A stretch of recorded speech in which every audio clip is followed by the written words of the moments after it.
On this episode of Fee-Based Financial Planning Mastery, I'm going to talk about lead conversion.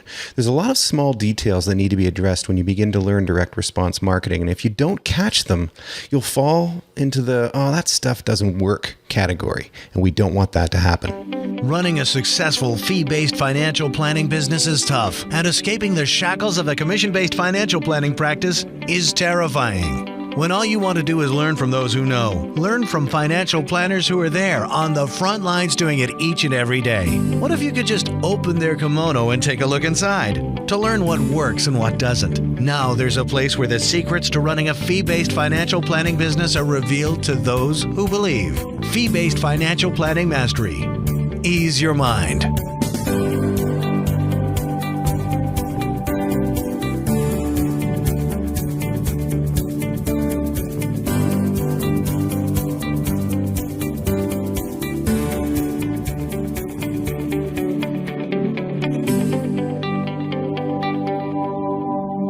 Hi everyone, it's Scott Plaskett here, and thanks for joining me. In this podcast, you will learn what's working and what's not in the world of fee-based financial planning. In each episode, I'm going to open my kimono and let you take an insider's look at what's working and what's not in my practice to help you take your business to the next level. I've been a fee-based certified financial planner since the early 90s, so believe me, I know the challenges you're facing.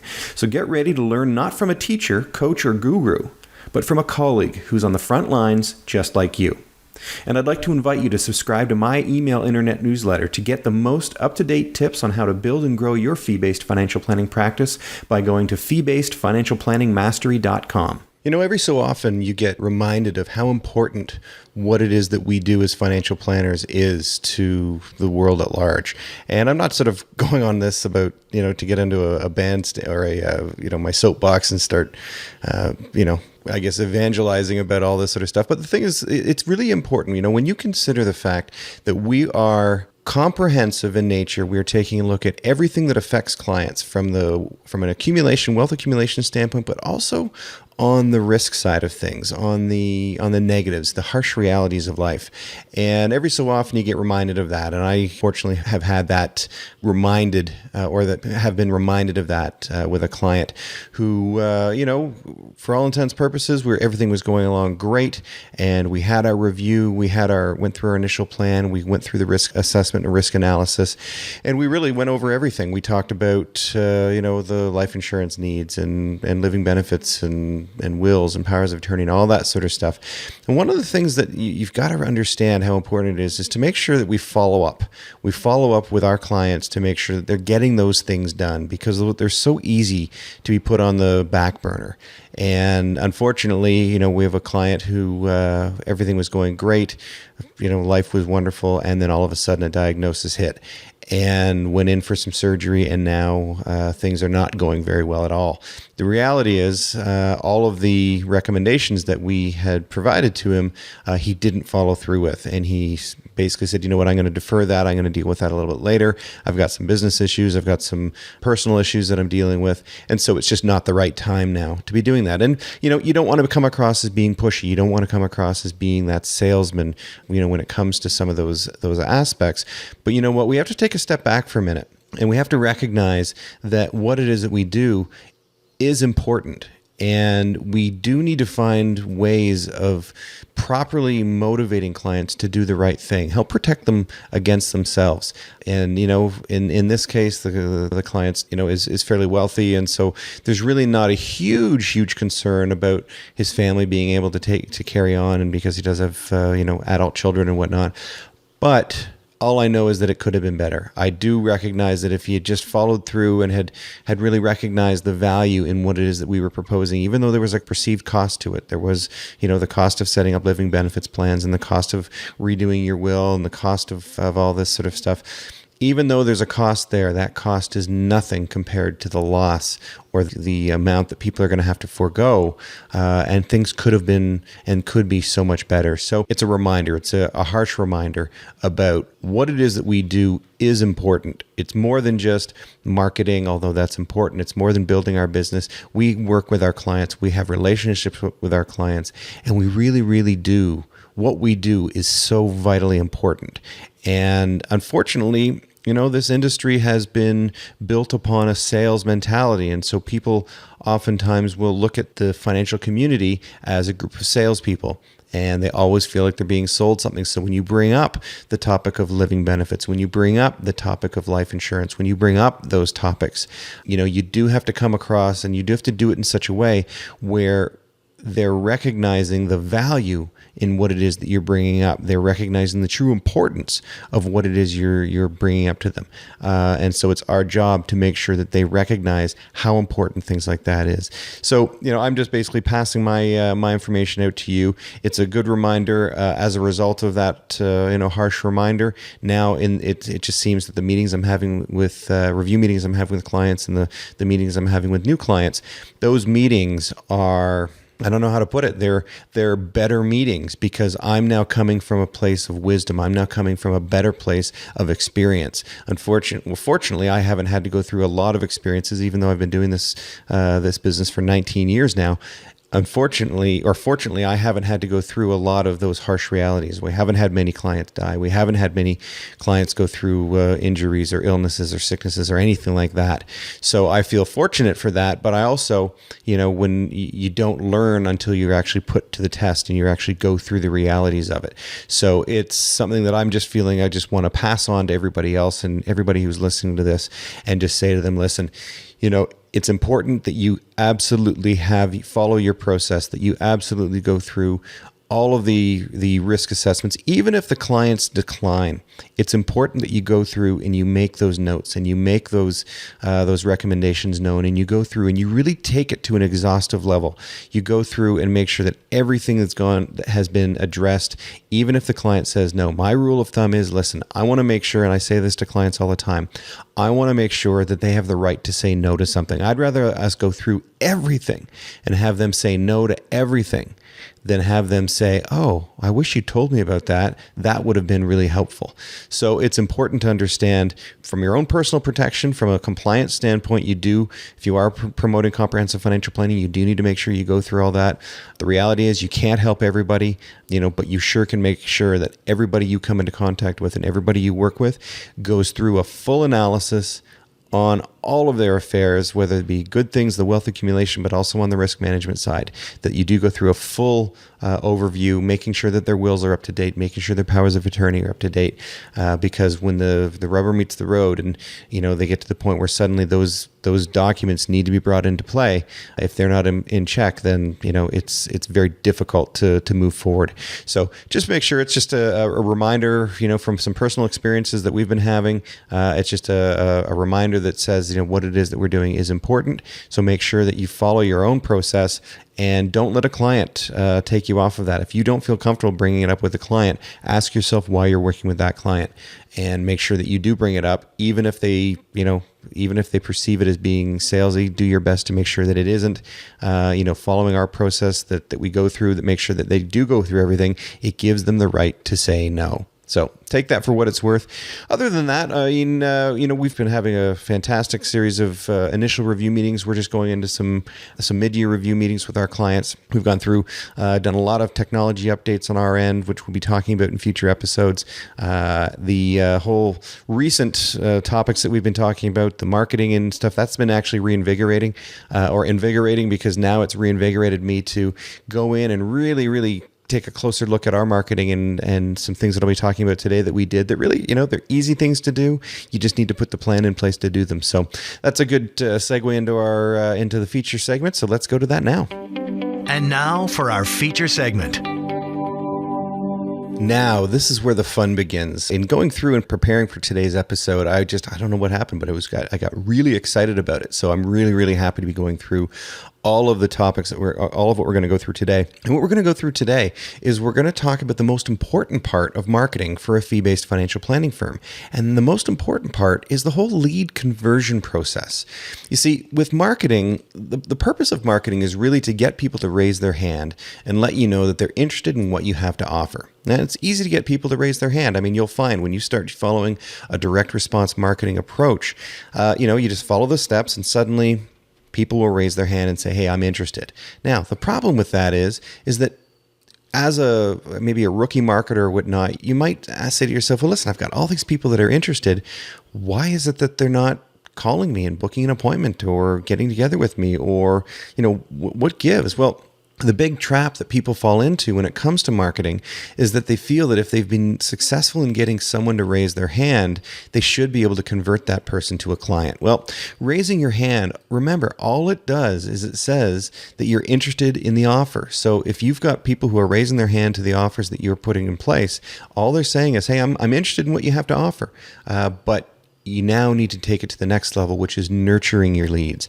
And nurturing your leads is really where the power comes in. You see, people are not ready to buy right away. Most of the time, there's studies that show that people who respond to a direct response marketing program will buy what it is that you're looking for in most cases over the next 18 months. It's not something that happens immediately. It's not like they're just ravenous for what it is to take advantage of what you have to offer. What it is simply they're saying, hey, I'm kind of interested in that. That's kind of interesting. In some cases, maybe you've just made them aware of something they weren't aware of. So understand that people who are raising their hand and saying, I'm interested, doesn't mean that they actually want what you have right then and there, but does mean that they're interested. And we are seeing studies that are showing that people will eventually, over a period of time, and we're seeing here that it's around 18 months, will actually be purchasing or looking and moving forward with what it is that you offer over that time period. So really what that means is you've got to nurture those leads. It's critical to your success. You need to have a really strong system to nurture the leads over time. And what it does is that system will help you bridge the gap.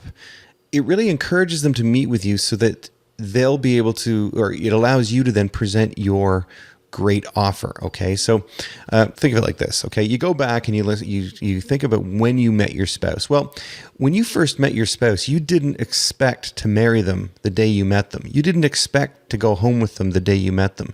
You met them and then you courted them a little bit. You started to build a relationship and you started to build rapport and you started to get to know one another. Then as things progressed, you'd eventually find out that you wanted to have a longer term relationship. It doesn't happen overnight. It takes time.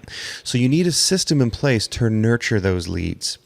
Now, if you rush your marketing process and if you don't follow the steps, one step at a time, and you rush it, all you're doing is you're simply creating a quicker path to a no. So let's talk then a little bit about the step-by-step steps in generating leads. So the first step is identify your target market. Now, we went through this in the last episode. We went through it in pretty great detail. It sort of was the precursor, the information that showed us all about marketing from the perspective of what I'm talking about, which is really more direct response marketing.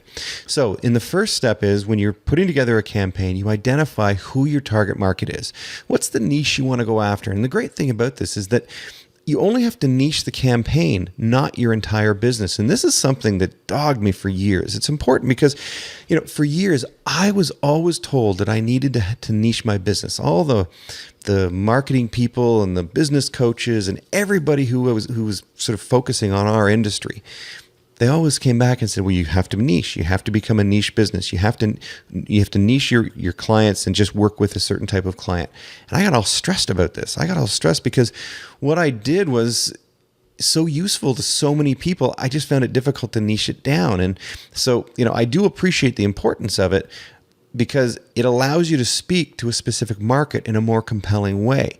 So what I did was I said, okay, well, I'm going to follow the advice of these so-called pros, and I'm going to check out my client base. I'm going to analyze my whole client base and just see what commonalities came up among them. I did this. First thought was, I'm screwed.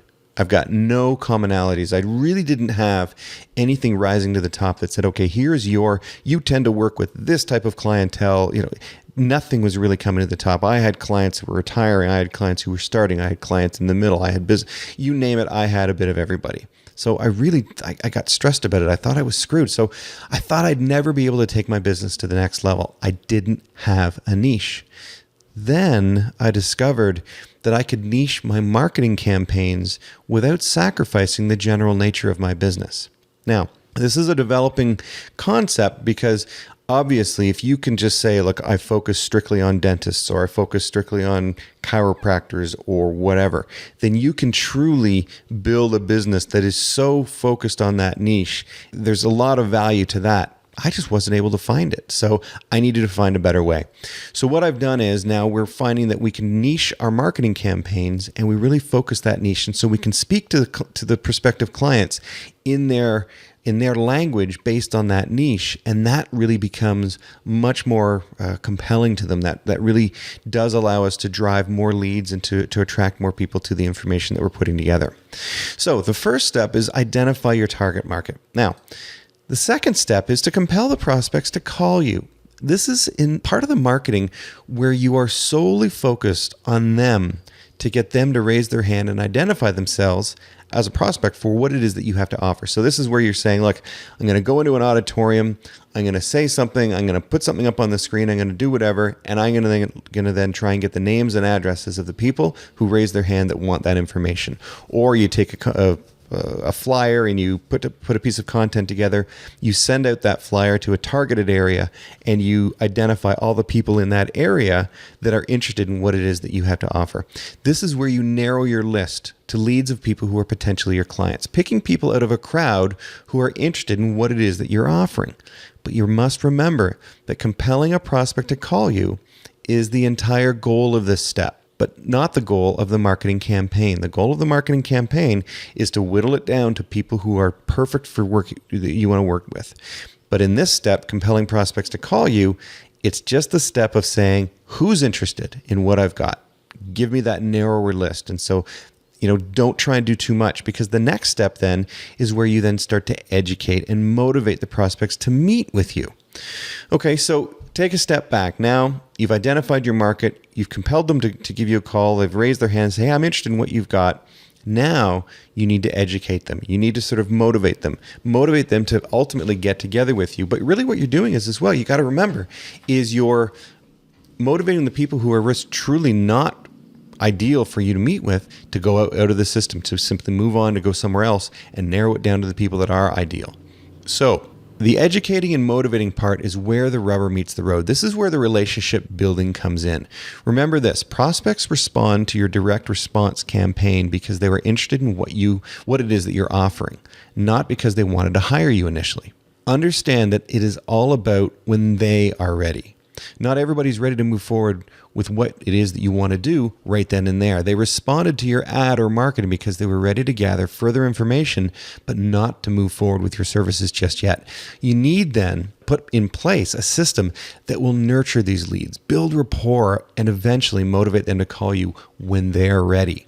So you've got to stick with them. It's more of a longer term approach. So let's now talk about the automated lead nurturing systems that are out there. So automated lead nurturing systems, what the heck is that? Well, the best way to describe this is by way of an example. So let's go through an example. We're going to create a marketing campaign right here. And the marketing campaign is going to be targeting retirees. Okay. So I'm sure there's a lot of people who are listening to this that focus on that market. And so this is something that you may want to consider. So the target market is retirees. Now, how do we compel them to call? How do we compel them to call and raise their hand and say, hey, I'm interested? Well, we're going to put together some free content. So you may have seen on some stuff that we've done in the past, we have a program called 6 Mistakes Retirees Make with Their Finances and How to Avoid Them. This is simply a direct response title or concept, and we just put together our own 6 mistakes that we found were common to that particular market. Now, it could be a video series, it could be a special report, could be a free recorded message, anything. I mean, really just put together, just think about it this way. You've got 6 mistakes you got to find out. So if you're dealing with retirees, go back to the past 10 retiree clients that you've worked with and ask yourself, what were the 6 mistakes they were making? Or what were the mistakes that they were making when they first met me that I helped them correct? And what have we really worked on over time? And just make a list of them. You'll find that you'll be able to very quickly put together 5 or 6 or 4 or whatever the number is. And then you've now got the essence for the content that you're putting together. Then you can simply go and put it into a video series, put it into a special report, put it into a white paper, just put it into a recorded message with an 800 number. Who knows? But really now you've got the essence for putting together that content. And if you want, just go back to the last episode and just take some of the titles. I think I was rattling off a handful of great titles that were being used. Take the title and answer the question in the title. If you've got four ways to make for a better retirement, okay, well then just put together 4 ways. I mean, so really just put together something that you can then market. And so this really turns into the carrot that you're going to be marketing. So what's the methodology then? Well, the methodology, you can do a variety of things, but here's, just an example for this particular example. You can send flyers to a targeted neighborhood with direct response copy to motivate them to want to find out what the 6 mistakes retirees make are. So, just what we talked about in the last one. This is in the last episode, this is where you can go to in Canada, we have the unaddressed ad mail, and you can target a neighborhood and you can say, okay, I want 5,000 people, the top 5,000 households that meet this criteria, and just think of what the criteria would be for retirees. And now you've got your list. This is the first filtering process, because remember, this whole thing is all about filtering it down to just the really, really hot leads. So this is the first filtering process. This is where we send out the flyer to the neighborhood, and then the neighborhood, only the people who are interested in that information will respond. And so you give them a place to respond. Now, where do they go? What do they do? Well, one of the ideas is you can go to a landing page on a website. Well, okay, what's a landing page? And for those of you who don't know, sometimes called a squeeze page, sometimes called a landing page, whatever. It's in essence the place where you're going to tell them to go. So I like it because it's the internet, and I find that it just allows people a very friendly way, a risk-free way of going to a place to find out more information. So what they do is when they get there, it's called a squeeze page for a reason, because what you're doing is you're squeezing them into making one of two decisions. That's it. They don't have any other choices. The choices are they can register for the free content that you've got, or they can leave. That's it. So there's our filtering process. So you can see this is the second filtering process. Now that we've identified the people who want to call, now the ones who are going to actually register for the information online or whatever it happens to be, they're a little more motivated. So now we've filtered them down a little bit more. So in essence, we just put together, a nice headline on there. We put the opt-in form for gathering their information, their name and their email address. We put a little bit more content that explains what it is they're going to be getting by registering for the information. And then we go from there. Now, once they've done that, the lead then registers on the landing page via what's called an opt-in form. And an opt-in form, if you go on the fee-based financial planning mastery.com website, you'll go to the toolbox.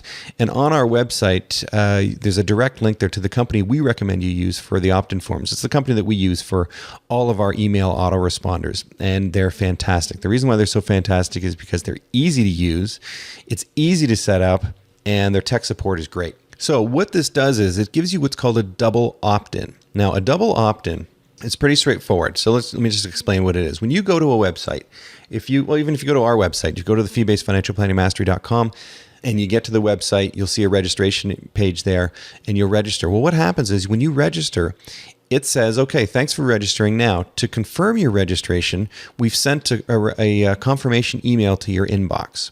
So you go to the inbox, it shows up, there it is in your inbox. You click on the link and that then activates whatever it is that you're doing. So if you're giving away a piece of content, or if you're giving away a free video series or whatever, what it does is it then you click on the link and it simply registers and then places the person on the page that gives them the content that they asked for. Well, what did that just do?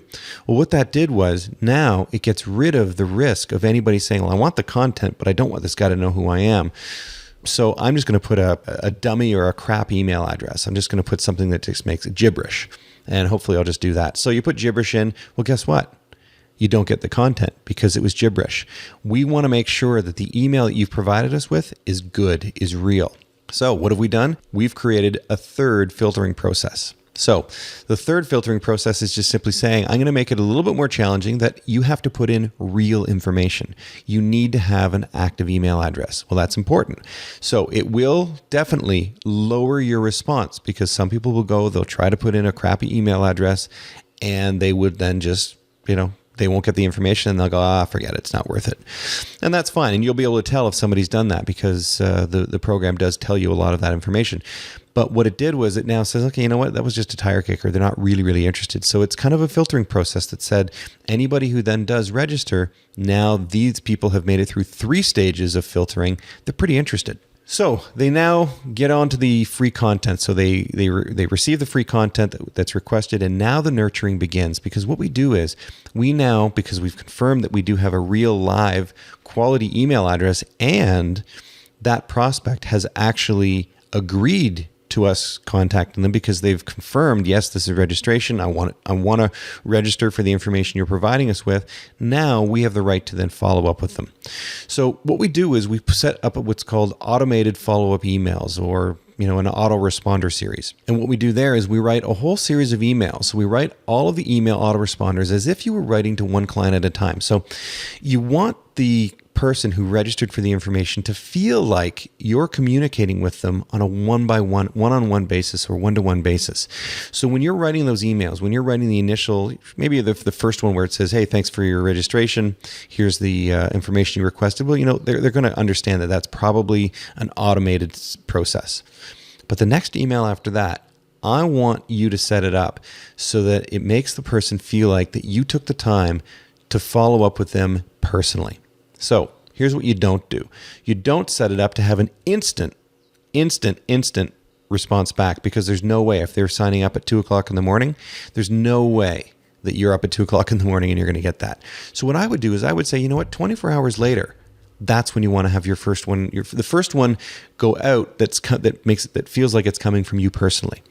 So because that then says, well, you know what, I had the time, I was able to recognize that you're a new person on the list. Hey, thanks. I just wanted to write you an email and say thanks for signing up. If there's anything further that I can do for you, if there's any questions that you have, or actually, that's probably not the best way of doing it. Do it this way. The first email going out to them would be something like, listen, thanks for signing up. I have 2 questions for you. The first question is, what is the one question that you have that if you got an answer to this question, and some of this may sound familiar to you, if you got an answer to this question, you would be in a whole better place. What's that one thing? And so, just say, look, why don't you just do this? Why don't you just hit reply and just type one sentence or one phrase and just let me know what it is. And I'll get back to you as soon as I can once I've got the answer to your information. And if I don't have a direct answer, I'll at least respond to you just to say, hey, I've got your question. I'm looking into it. Who knows what you'll get from that? So that would be one thing. So you need to make them personal. They can't sound corporate or stiff. You need to let some of your character show through. So, you'll find that when you're putting these together, act as if you're writing to your best friend. Now, if you're writing to your best friend or, even a close friend, would you put their name in the subject line, for example, saying, like, let's say I've got a friend Craig or a friend Dan. In the subject line, would you put, Dan, have you seen these?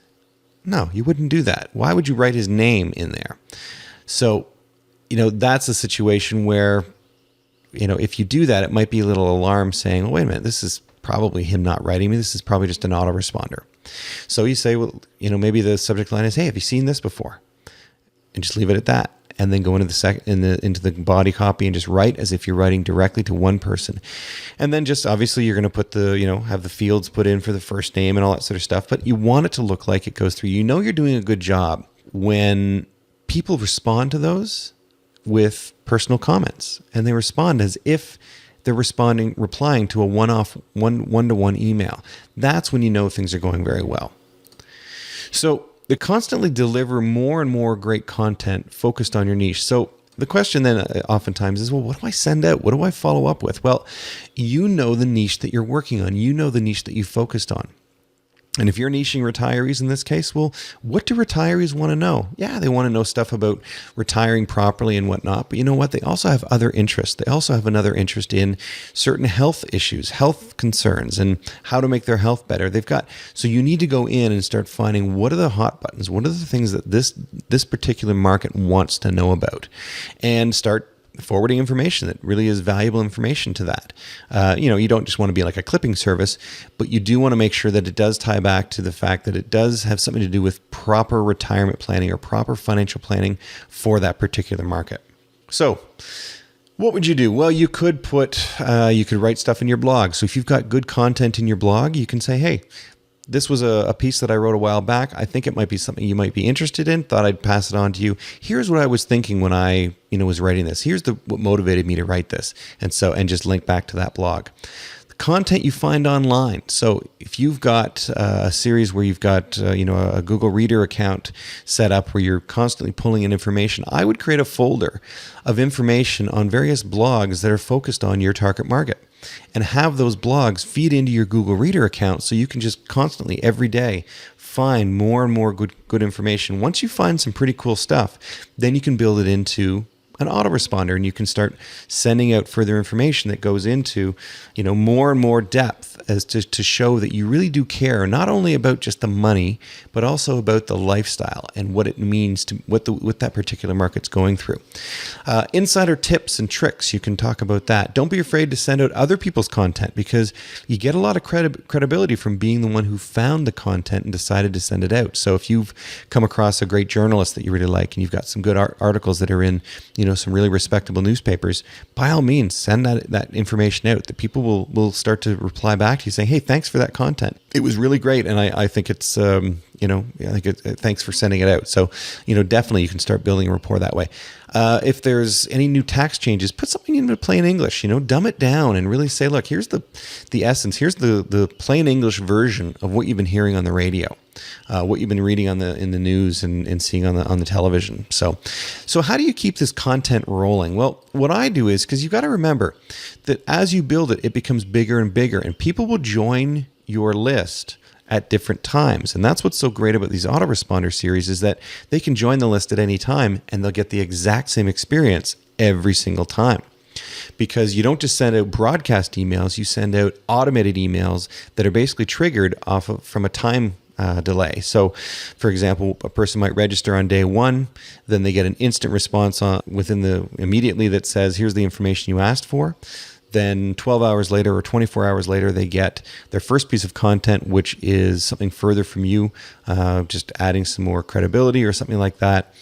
And then day 3 and day 5 and day 10 and day 15. And you just basically say, so 5 days after the last piece, send this piece. 7 days after the last piece, send this piece, and keep on building it out. So you can actually start building it out as you go. So once you put the marketing effort in place and you've now got the opt-in page going, now as soon as people hit it, they're going to get the first piece.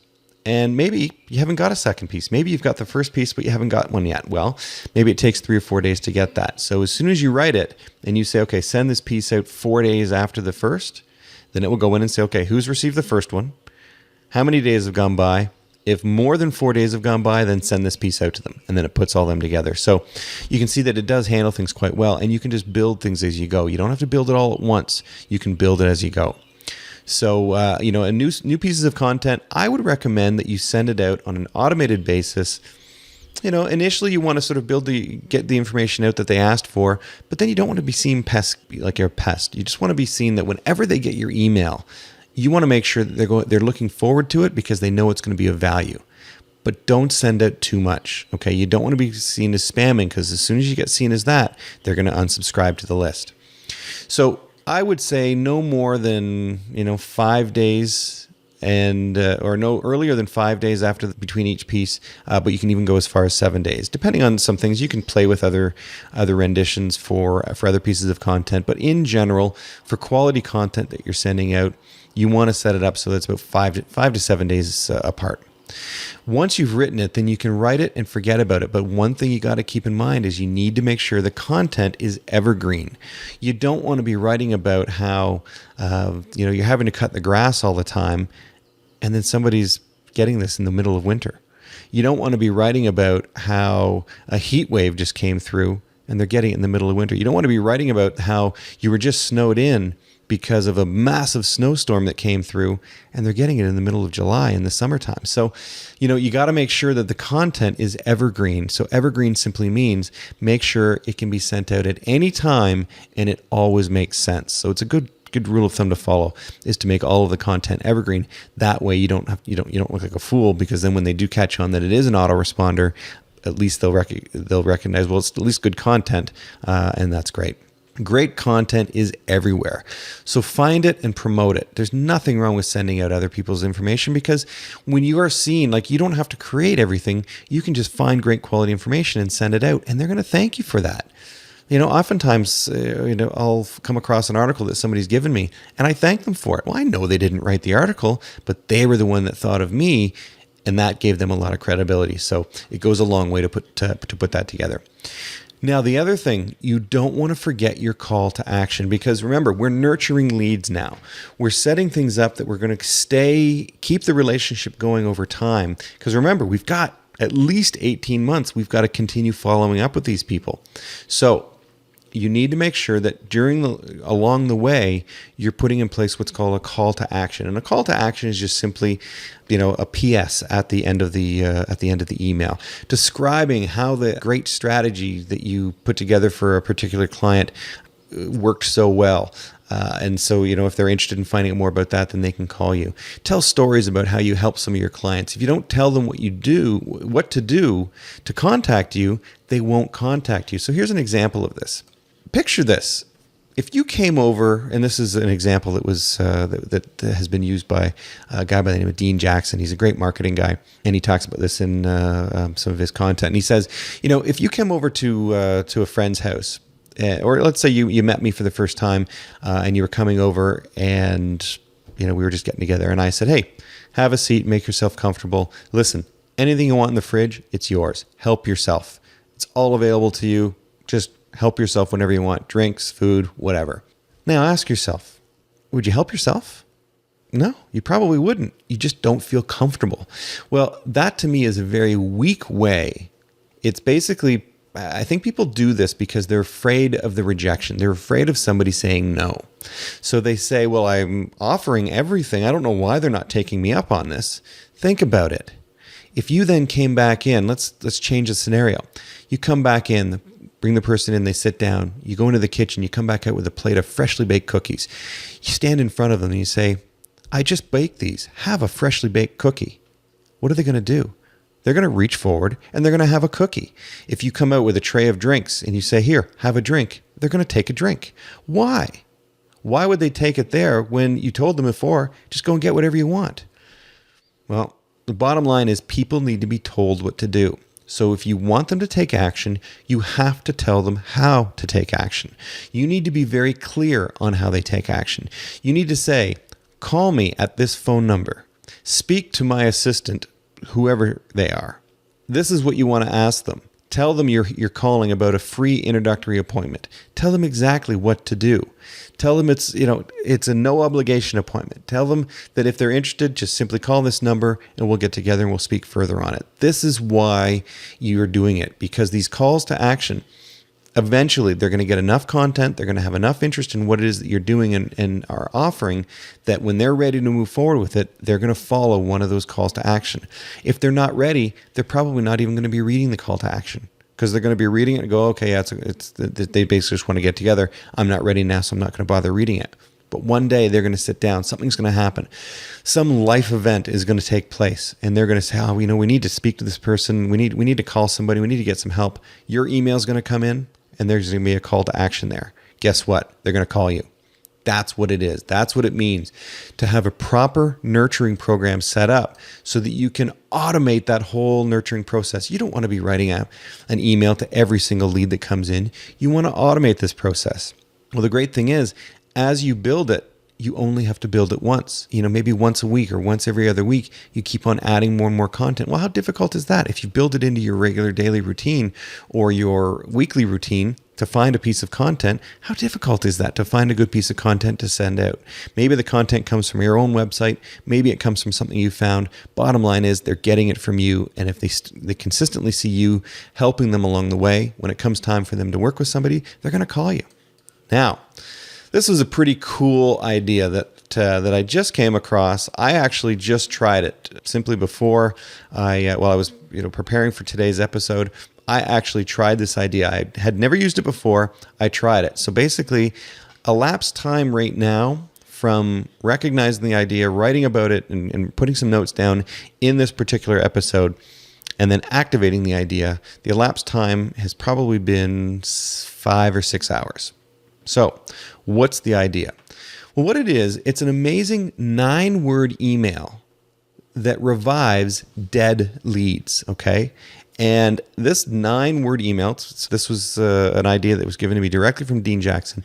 And here's what he does. He says, I don't know how often you want to do it. But I'm probably going to be doing this once a year because I don't want to be doing it too often, but once a year I think is pretty good. You gather up a list of all of the prospects that have somehow been made aware of you and that have contacted you. They've maybe they met with you once, but they didn't move forward with your services. Maybe they responded to I don't know, maybe you were at a trade show and they were all the business cards that were put in. Maybe they were people who responded to a whole bunch of your marketing materials and your direct response. And you got all these lists of people who basically raised their hand to say, I'm interested in what you've got, but they never, ever followed through and actually committed to working with you. So gather them all up. Don't ever get rid of those lists, because you're going to see when you go through this process, in my mind, you do it once a year and you'll be amazed at how well it works. So put together this list of everyone you know. Grab their email address. You need to, and if you can get as much information, so ideally you want their first name and their email address. Now, put them into a system where you can send a mass email, okay? And here's what you're going to do. Here's the email that you write. The subject line is their first name. The body of the email, so if it's, say, Joe. So the subject line is their first name, Joe. And the email says, Joe, are you still looking for a financial planner? Question mark. And then put your sign off, say, Scott, or whatever your name and title and whatnot. Now, don't put anything else. When I first heard this, I thought, well, yeah, but I had this. It's difficult to not put anything else. Do not finish the email beyond this point.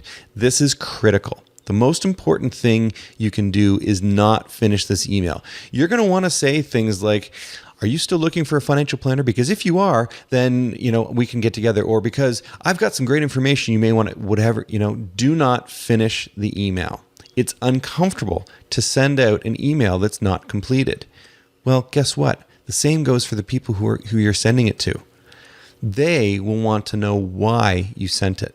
They will want to know that it's unfinished to them, okay? And they will have to reply to you to get the answer. So imagine this. You get the email. It says, Joe, are you still looking for a financial planner? And that's it. Okay. Well, this is pretty masterful, because you're probably going to get, there's a lot of people who might just say, no, you know what? I'm really not. Or thanks, thanks for following up or getting in touch with me, but I've gotten together with somebody else and I'm moving forward with them, or I'm already working with such and such company, whatever. Now, it's amazing though, because what did this cost you? It didn't cost you anything. But what you're doing is now you're reinvigorating a list. It's masterful. It's quick, it's easy, it's free. To reach out in a low-key way to see if anyone's situation has changed, or maybe they changed their mind, or are now somewhat interested. I mean, you'll find that people respond and say, "Hey, thanks for reaching out. Things are so crazy the last time we met, or they've been crazy for a long time. It just wasn't the right time. But you know what? Thanks for touching base. Perhaps now we should get together and talk." Well, here's what happened for me. I sent this out 6 hours ago. And I'm just going to quickly check my email here. Okay, so I've checked my email, and I'm just going to quickly go into our database and see how many responses. Now, I just quickly put together a list of 42. There we go. Yeah. So we sent out a list of 42. Well, of that 42, within the first 6 hours, I received 4 responses. And these are people I haven't communicated with for a long time. They were I literally just went and said, what's the crappiest list I can find? Really, it was just, I don't even know if these were actually people I'd met with. I mean, it was just emails that I found. I just scrounged them up to try this little test. I sent out 42, 4 responses. Well, what's the math on that, right? What's the math on that? That's a 10% response to one simple little email. And that was just on 40. Imagine if you had 4,000. Imagine if you had 100, if you had 200, 300, whatever. All of a sudden, who knows? It just takes one. Well, what did it take to send out a big broadcast email to everybody individually, customizing, Dear Joe, putting Joe in the headline, and writing those 9 words in the email, and then just signing off? Well, the responses I got from these people were, one guy wrote back and he said, they so far the 4 said, they're not interested. But one person said, hey, thanks for following up. I met with somebody else before I had met with you. Decided to go with them. But I appreciate the follow-up. So in every case, everybody was pleasant, and everybody put a thank you in some way, shape, or form for me following up with them. It didn't lead to any business, but I got a 10% response on a 9-word email. And I just sent out 42 emails. So you know what? Try it. what have you got to lose? It didn't cost a dime. Give it a try. See what happens. I mean, you'll be amazed at what can come of it. So definitely check that out. I mean, that was just a quick and dirty idea that I came across at the last minute. Decided to do a quick test myself. Didn't amount to anything immediately right here. I don't know. I mean, this was 6 hours has gone by and I got a 10% response on that. We'll see what happens over the coming days and weeks. But, give that a try. I mean, these things are not difficult. You just need to put together the basics of how to do it. They're the down and dirty, easy to follow, easy to do things. They don't cost a lot of money. The infrastructure to set them up is not a lot. I mean, setting up a basic WordPress website, setting up, getting a hosting account with the host that we recommend or that we're currently using. If you go to the toolbox on our fee-based financialplanningmastery.com website, just go there, click on the host. It'll take you right to them. Register for the hosting package. I think it's like $100 a year or something like that. If that, I can't remember what it is. It's very, very inexpensive. Have them walk you through setting up a WordPress site. Go in, get one of the free themes that already comes with WordPress, or go to one of the premium themes that's listed there and just buy a couple of them. Put it in there. You don't even need a logo. You can just put the name of your company. It's so easy to do. Set up the autoresponder, go into the autoresponder, create an opt-in form. It walks you through how to take that opt-in form, put it on your website. It's basically, if you can copy and paste or cut and paste, you know how to do it. It's that simple. So, just set that up. There's no reason not to. I mean, your whole marketing campaign without sending out any flyers can cost you maybe a couple $100 a year. Well, how many clients does it take to make that pay off? Not many. So, that's what I'd recommend. Take advantage of the lead conversion. Really focus on a nurturing program that you can build over time. Once you start building it, it's just going to get bigger and bigger and bigger, and you're going to have such a great follow-up process. People are going to love it. They're going to constantly come back to you. And guess what? Once you set it up and you've got it running, maybe you set it up for a year, so you've got 12 months worth of constant follow-up. You'll be amazed at how much business is going to come from an automated process that you set up once. So check that out. This will definitely help you build a better business. You've been listening to Scott E. Plaskett, a certified financial planner and industry veteran in the world of fee-based financial planning. Want free resources to help you build a better fee-based financial planning firm? Visit ilovefinancialplanning.com right now to register for Scott's Inner Circle email list, where you'll get front-of-the-line updates on the latest resources that are driving profits to Scott's fee-based financial planning practice. All of the resources are pulled directly from the highly acclaimed fee-based Financial Planning Mastery Academy. Go now to ilovefinancialplanning.com. Build a better business and make more money with your fee-based financial planning practice today.